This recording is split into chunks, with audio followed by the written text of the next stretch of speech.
dust, He has ransomed me. His grace. Good morning, brothers and sisters. Cédrick-N from Frankfurt.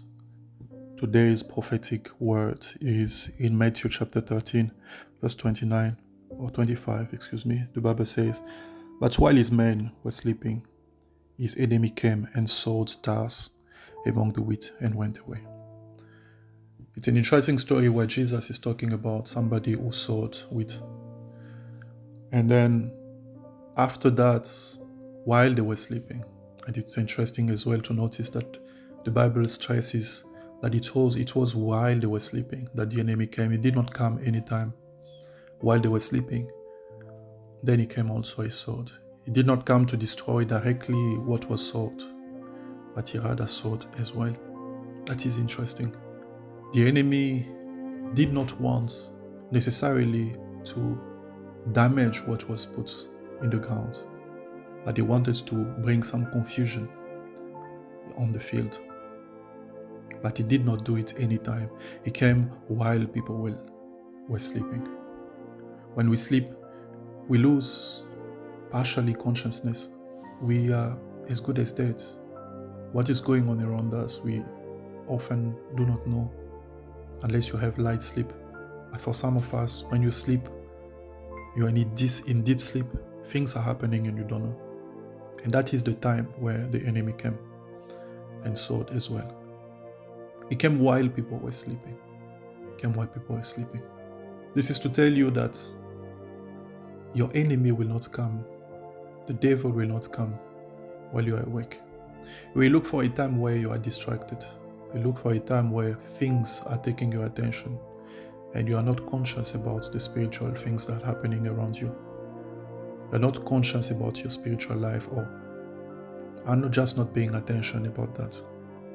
It comes at that time where we do not realize or we do not pay attention to our spiritual life as before, while the men were sleeping.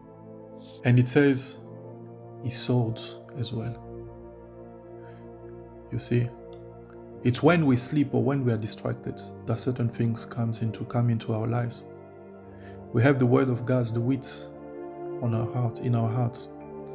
But then when we tend to be distracted, the devil comes with some other ideologies. He comes with another way of thinking which is not biblical. He comes and convinces you to accept things that you should not accept, to do things that you should not do, and have excuses for that. It comes when we sleep to change our minds on things that are essential about the Bible, about God. Even things that you have so believed and even seen results of. But because you are distracted, it teaches you something. He teaches you something else that you are not supposed to have or to let in your heart. It teaches you those things, and they become as good as true, whereas they are not. And that is the trap when men sleep. And today's calling is to ask you to wake up, to keep your eyes open. Keep your eyes open about your family. Don't let anything strange coming. Keep your eyes open about your brothers and sisters. Keep your eyes open about your spouse. Keep your eyes open about your spiritual life, about your business. Keep your eyes open. Don't sleep. Don't allow yourself to sleep. Stay awake spiritually and don't let the devil or the enemy sow something that should not be there. Your brother Cédrick-N from Frankfurt. God bless you.